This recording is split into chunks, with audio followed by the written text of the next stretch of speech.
Muito bem, estamos começando mais um Sindepress no ar, né? Nossa TV Sindepress aqui para todo o Brasil pela Mix TV. Eu já começo dando um recado para você. Você pode se associar, você deve se associar ao Sindepress. O sindicato fica mais forte, né? Como diz o nosso presidente, Genival Bezerra Leite. Gente, nós começamos com uma matéria muito interessante.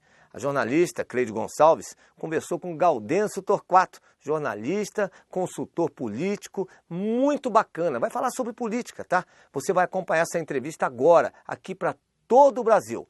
Tá chegando Cleide Gonçalves na telinha do TV Sindepress, é o Sindepress no ar.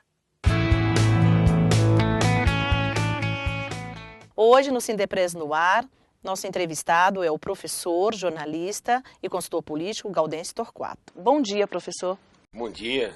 Professor, antes da gente entrar no nosso tema definitivamente aqui nesse bate-papo hoje, eu queria que você se apresentasse um pouquinho mais, falasse aí da sua experiência. Muito bem.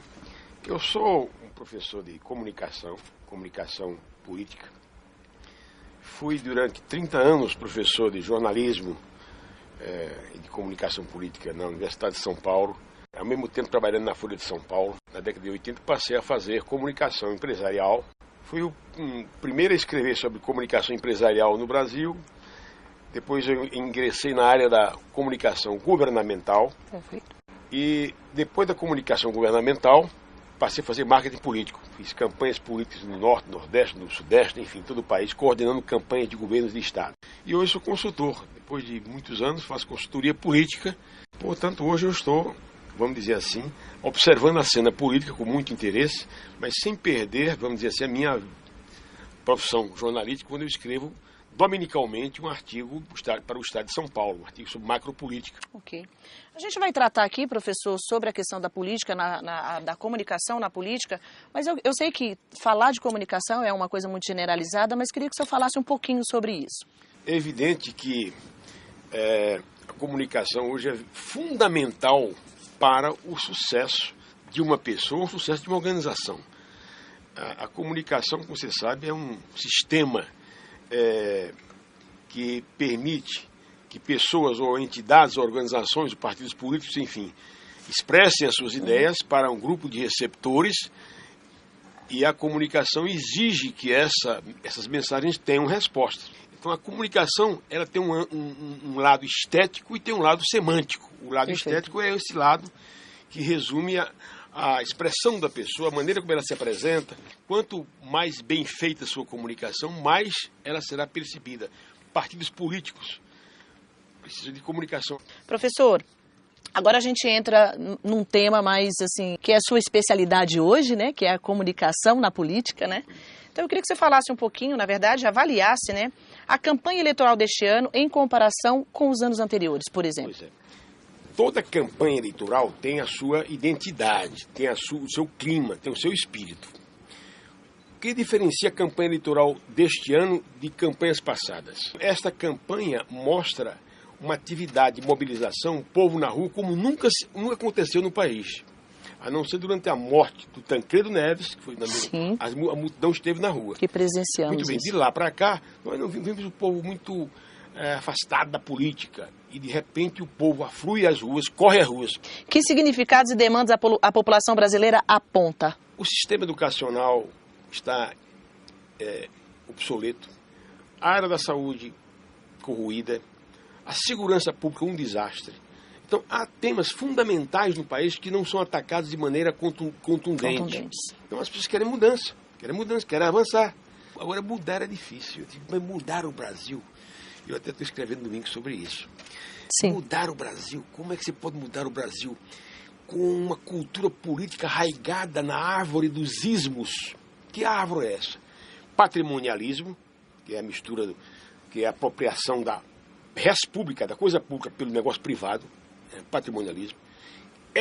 Esse tronco da árvore do patrimonialismo gerou fisiologismo, mandonismo, grupismo, filhotismo, nepotismo, todos esses ismos que são família do ismo. São frutos do patrimonialismo. Agora, mudar, você vai mudar da noite para o dia, não se muda uma cultura política por decreto. Não é, vamos mudar, não se muda. Muda isso com o tempo. Aí vem a pergunta, como? A reforma política, que é a mãe das reformas. A partir daí você pode pensar em mudar. Mudar o sistema de voto, mudar, vamos dizer assim, a área da coligação, por exemplo, coligação proporcional. O que é isso? A coligação proporcional, você de um partido se coliga com outro e os votos vão eleger os representantes desses dois partidos. Ora, tem um candidato que puxa mais, tem 1 milhão de votos, e outro que teve 250 votos. O candidato que tem 1 milhão puxa esse candidato que tem 200 votos. Que tem 200 votos. Ou seja, você vota num, acaba elegendo o outro. Não é possível ter mais isso. Senador suplente. Para que a figura de senador suplente? Né? É difícil trabalhar com um conceito em que um cara que não teve um voto vai ser senador. E assim por diante, nós temos muitos desvios, muitos erros, muitas distorções que precisam ser corrigidas. Gostaria que o senhor falasse desse novo trabalho. Conta um pouquinho para a gente aí como é que foi produzir esse material. Eu trabalho com o marketing político, como eu disse você, desde 1986.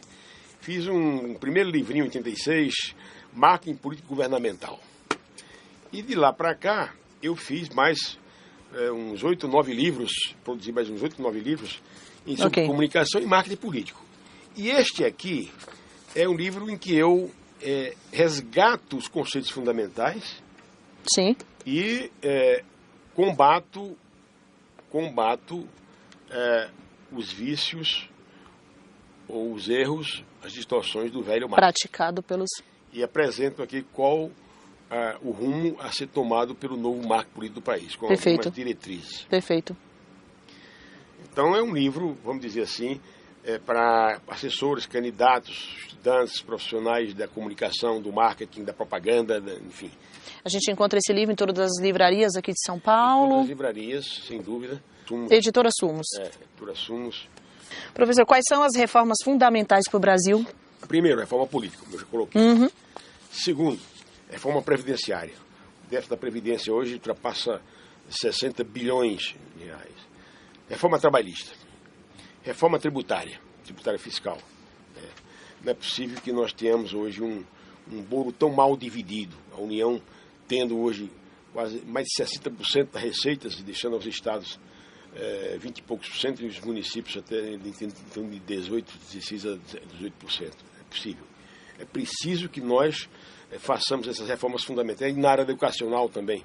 Então, com essas reformas, esse pacote de reformas, é evidente que o Brasil poderia navegar de maneira mais tranquila, porque a borrasca poderá a qualquer momento assolar o nosso território. Uma curiosidade, o marketing político mudou e como nos últimos anos? O que é que o marketing político era e o que é que deve ser hoje? Deve ser. O marketing político, ele sempre trabalhou com a perspectiva da autoglorificação. Os candidatos vão para a televisão, se apresentando como deuses, como olimpianos. Nós somos os melhores, eu tenho as melhores propostas, eu tenho isso, faço aquilo, tal. Então, o marketing político sempre foi uma atividade de autoglorificação, de elogio dos candidatos. E o eleitor passou a perceber que aquilo não era verdade. O trem-bala não aconteceu, o fura-fila não aconteceu, prometido por uns não aconteceu. Essas coisas espetaculosas foram sendo investigadas. O eleitor colocou uma lupa em cima de tudo isso, marketing, passou a ver, não quero mais ser enganado. Então, desta feita, o marketing está exigindo hoje, portanto, mais realidade, mais verdade. Então, essa perspectiva da verdade, essa expressão da verdade, ela se sobrepõe à estética. Professor, muito obrigado pela sua participação. Figueiredo, é com você. Valeu! Gostaram da matéria? Com o professor Gaudêncio Torquato, jornalista e consultor político. Muito legal a matéria feita pela nossa companheira Cleide Gonçalves. Nós vamos para um intervalo rapidinho, é o tempo do cafezinho e da água. Voltamos já já aqui pela Mix TV, é o Sindepres no ar.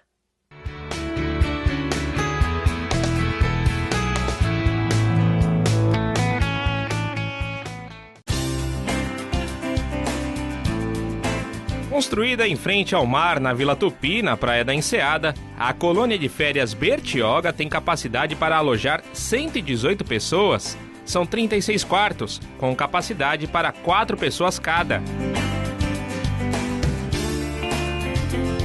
Há ainda 2 quartos no térreo adaptados para deficientes físicos, com rampas de acesso. Todos os quartos são equipados com televisor, frigobar e ar-condicionado. Venha passar um momento de lazer com a sua família na Colônia de Férias Bertioga. Mais informações pelos telefones 0800 55 2623 ou DDD 11 3113 0500. Sindepress, www.sindepress.org.br. O Sindepress, sempre preocupado com o trabalhador, criou em 1997 o CROSS, Centro de Referência Odontológica Sindepress Saúde, um dos projetos mais modernos no mercado de odontologia do Brasil. Hoje a unidade da sede possui 10 consultórios com profissionais qualificados e dispõe de serviços de alta qualidade. Este centro de referência odontológica é uma importante conquista para os trabalhadores temporários e terceirizados da categoria. O CROSS está localizado na sede do Sindepress, na Praça Manuel da Nóbrega, número 21, 10º andar, no centro de São Paulo. Os horários de funcionamento são de segunda a sexta, das 8 às 17h30 e aos sábados, das 8 ao meio-dia e meia. Agende a sua consulta. Mais informações no 011 3106 2133 ou 3101 8688 ou acesse o site www.sindepress.org.br. Sindepress, sempre trabalhando para você.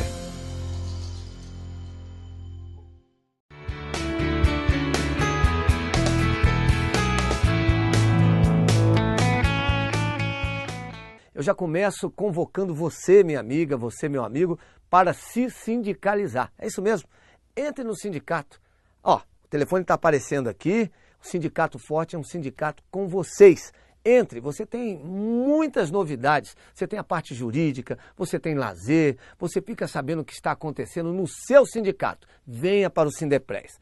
Quanto ao programa de hoje, começamos com uma matéria, uma entrevista muito legal feita pela jornalista Cleide Gonçalves com o ex-ministro do Trabalho, Almir Pazianotto. Ele vai falar sobre terceirização. Cleide, é com você. O nosso convidado de hoje é o advogado Almir Pazianotto Pinto, que foi ministro do Trabalho e presidente do Tribunal Superior do Trabalho. Bom dia, ministro. Bom dia, Cleide. Ministro, gostaria que o senhor se apresentasse um pouco mais aí da sua história. Muito obrigado.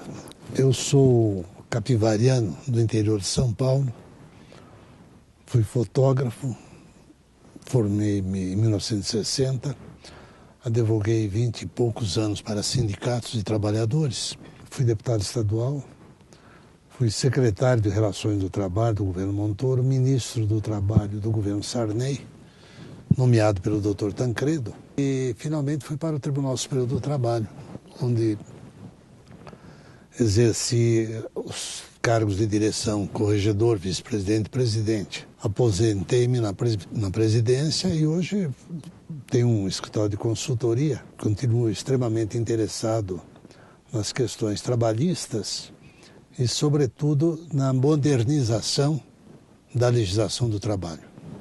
Ok, ministro. O nosso tema de hoje é o desafio da terceirização. Eu queria que o ministro comentasse a perspectiva para a terceirização para o ano de 2015 no Brasil. Os conflitos jurídicos em torno da terceirização remontam a 1985. Eu era ministro do Trabalho em 1986 e apresentei um projeto regulamentando a terceirização. Projeto que caiu no esquecimento porque nós tínhamos planos econômicos, congelamento de salário, congelamento de preços, inflações, taxa de inflação oscilando, subindo, descendo, Assembleia Nacional Constituinte e milhares de greves. Logo, o tema terceirização não se tornou um tema prioritário. Mas, com o passar do tempo e o número de processos aumentando e a terceirização se expandindo, não é? A terceirização transformou-se num fato relevante e desafiador. Curiosamente, nenhum governo até agora, Fernando Henrique, Collor, Sarney, ninguém cuidou desse assunto, nem o Lula. Então nós vamos ingressar num novo governo, seja de quem for, com essa questão pendente. Nós vamos ter um Congresso Nacional renovado, deputados novos, senadores novos, como o governo vai que posição ele vai tomar diante da terceirização. Isto para nós e para os terceirizados e para as empresas e para o governo é extremamente importante. Há um projeto de lei, o 4.330, que está lá sendo discutido, né? Resta ao Congresso dizer, olha, aprova ou não aprova. E o Executivo terá uma grande importância, não é, nessa tomada de decisão. Esse tema é prioridade? Eu considero o tema relações de trabalho prioritário, em todas as suas vertentes.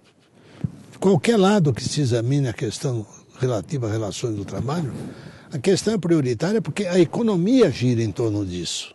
E dentro desse tema, a terceirização adquire um realce especial.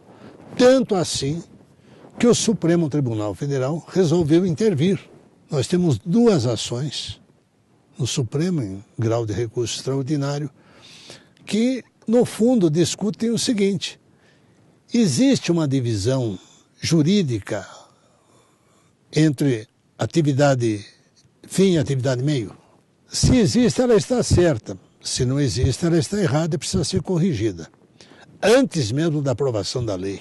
Mas não deve haver essa distinção, uma linha divisória entre atividade fim e atividade meio, porque até hoje, depois de milhares de discussões, milhares de palestras, milhares de seminários, milhares de artigos doutrinários, ninguém estabeleceu. Ninguém conseguiu dizer onde termina a atividade meio e onde começa a atividade fim. Em minha opinião, a atividade fim da empresa é o lucro. Porque sem o lucro ela desaparece. É uma coisa lógica. Ministro, eu queria perguntar qual é o grande empecilho hoje para a aprovação desse projeto no Congresso? O que isso atribui sendo o grande problema? O lucro. Porque as entidades sindicais que não pertencem ao segmento da terceirização estão muito preocupadas com o deslocamento de trabalhadores. Houve um certo esvaziamento, fruto da terceirização, que por sua vez é decorrência da necessidade de especialização. E com isso, muita gente teme perder a contribuição sindical. Não há essa preocupação tão acentuada, tão veemente, com o bem-estar ou a garantia do emprego. A preocupação é o imposto sindical. Ora, a terceirização não tem nada a ver com precarização. A terceirização não tem nada a ver com redução de direitos.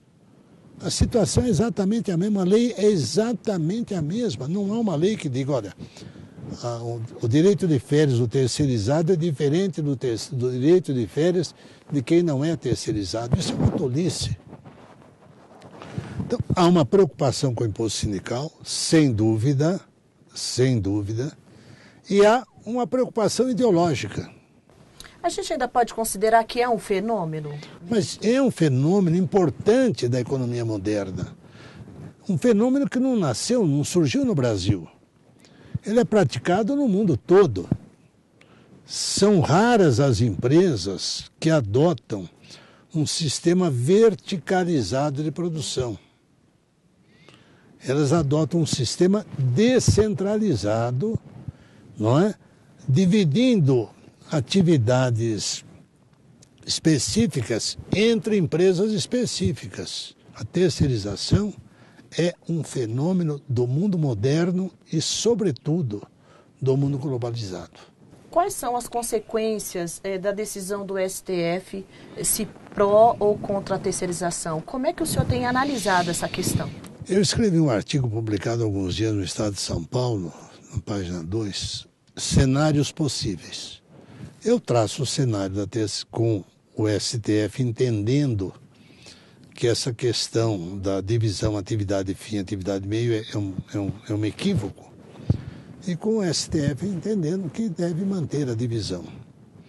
O impacto na economia será muito forte, qualquer que seja a decisão. Se o Supremo entender, não é, que deve extrair da súmula 331 a expressão atividade meio, a economia vai ganhar um outro impulso porque as pessoas vão se sentir mais seguras na terceirização. milhares e milhares de ações judiciais deixarão de existir, o que significa uma grande economia, sem nenhum prejuízo para o trabalhador. Não é? Mas se o Supremo adotar uma atitude de miopia, de ignorar a realidade, ele lançará um torpedo na linha d'água da economia. Porque ele vai prestigiar a insegurança jurídica. E aí como é que nós vamos fazer? Como é que essas empresas que terceirizam, mas não só as empresas, a administração pública terceiriza muito. Mas a pergunta, a administração pública viveria sem a terceirização? Não, não conseguiria. A terceirização no serviço público é uma realidade inafastável. Não há como deixar de fazer. Logo, por que essa aversão de alguns setores da administração pública em relação à terceirização na iniciativa privada? Eu não encontro nenhuma explicação. Nenhuma resposta, né? Nenhuma Ministro, resposta. a terceirização é uma questão política ou uma questão jurídica? Não, é uma questão econômica, uma exigência da economia moderna. Uma incorporadora não conseguirá construir um prédio, um edifício de 4, 5, 6, 8, 10 andares. Não se consegue construir uma residência sem terceirização. Porque quem cuida do setor hidráulico não é o mesmo que cuida do setor elétrico. Quem cuida dos alicerces não é quem cuida da colocação dos banheiros. Compreende? Um prédio é uma sucessão de terceirizações. A atividade fim de uma incorporadora não é ficar com o edifício, é vender as unidades. Não é isso? O que ela não faz diretamente, faz através de uma terceirizada. Só posso atribuir essa indiferença ao óbvio ou a uma postura ideológica ou uma ignorância, a um desconhecimento. Doutor Almir, eu quero agradecer a sua participação aqui no nosso programa. É com você, Figueiredo. Nós vamos para o intervalo, mas antes quero dar um toque para você que está em casa. Você pode acompanhar a programação do Sindepress pela internet. Está aparecendo aqui a nossa TV Sindepress, tá bom? Imperdível. Eu vou para o intervalo e volto já já. Não mude de canal.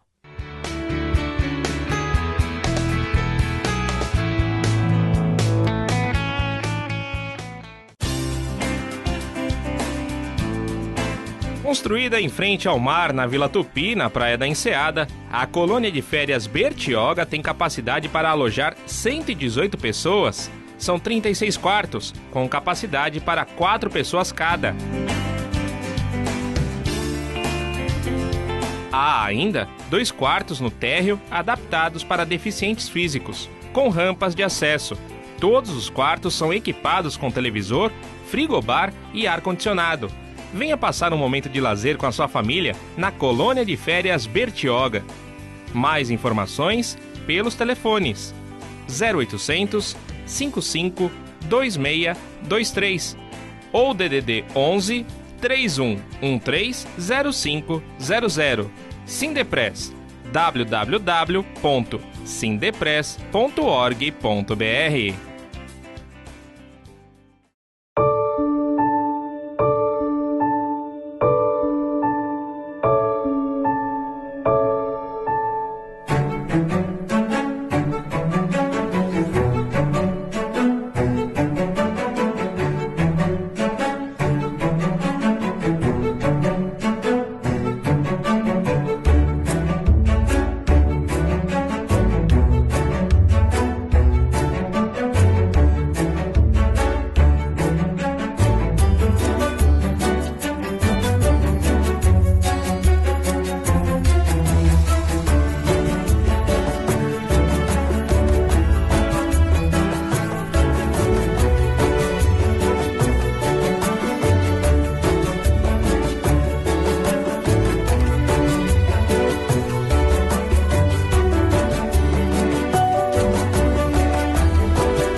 Sindepres, sempre preocupado com o trabalhador, criou em 1997 o CROSS, Centro de Referência Odontológica Sindepres Saúde, um dos projetos mais modernos no mercado de odontologia do Brasil.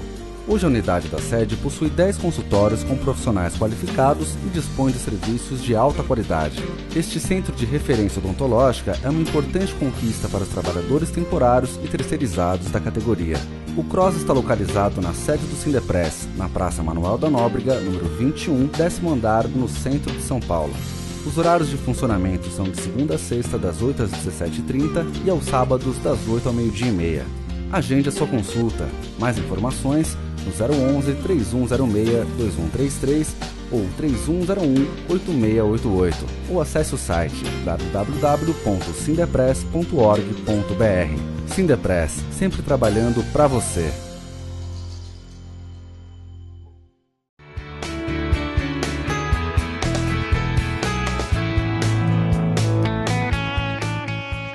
Chegou aquele momento especial, a palavra do presidente Genival Bezerra Leite. Fala, presidente! Olha, a terceirização, ela nada mais é um contrato entre um contrato jurídico entre duas empresas, a prestadora de serviço e a tomadora, na qual a prestadora de serviço se dispõe a prestar serviço para a tomadora dentro das suas repartições ou fora. Esse trabalho pode ser feito com pessoas que nós chamamos a mão de obra, que é contratado pela prestadora, onde ela assume todos os encargos trabalhistas e jurídicos desse trabalhador. Enquanto que a tomadora tem por obrigações de fazer o controle desse contrato de trabalho, nos quais eles são administrados independente da tomadora, porque se houver uma interferência da tomadora dos trabalhadores da prestadora, isso já dá um vínculo trabalhista, o qual ele passa a ser funcionário da empresa tomadora. Não sei se ficou claro, mas seria mais ou menos isto, uma definição do trabalhador, da terceirização. E começa, já que nós estamos falando da terceirização, a terceirização ela começou no Brasil mais ou menos nos anos 70 com os trabalhadores temporários. E veio seguida de trabalhadores da área de limpeza, vigilâncias. Só a partir dos anos 90, depois da Constituição de 88, é que ela teve o boom da terceirização. Teve um crescimento muito grande, muito desorganizado, que realmente confundiu todas as pessoas que cuidavam dessa área de terceirização. Foi aí onde se criou uma súmula chamada 331, que deu uma limitada na terceirização.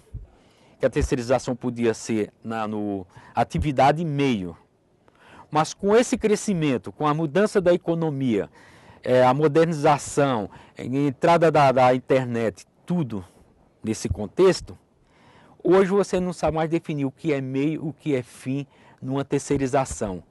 E é isso que nós hoje trabalhamos para uma regulamentação, para que se realmente possa definir com clareza o que se faz dentro de uma operação terceirizada. O programa está acabando, mas eu quero deixar um toque super importante para você. Você pode acessar a TV Sindepres. Tá aparecendo aqui o site, ó. 24 horas, você vai lá, acessa as suas matérias, entrevistas, tá? Não só as matérias, tem entrevistas maravilhosas, exclusivas para você, tá? Você fica conhecendo um pouco mais do Sindepres através da TV Sindepres. É muito bacana. O programa de hoje está acabando, mas voltamos toda semana aqui na Mix TV, tá bom? Sempre nesse mesmo horário, aqui, tá? Grande abraço a todos. Fiquem com Deus.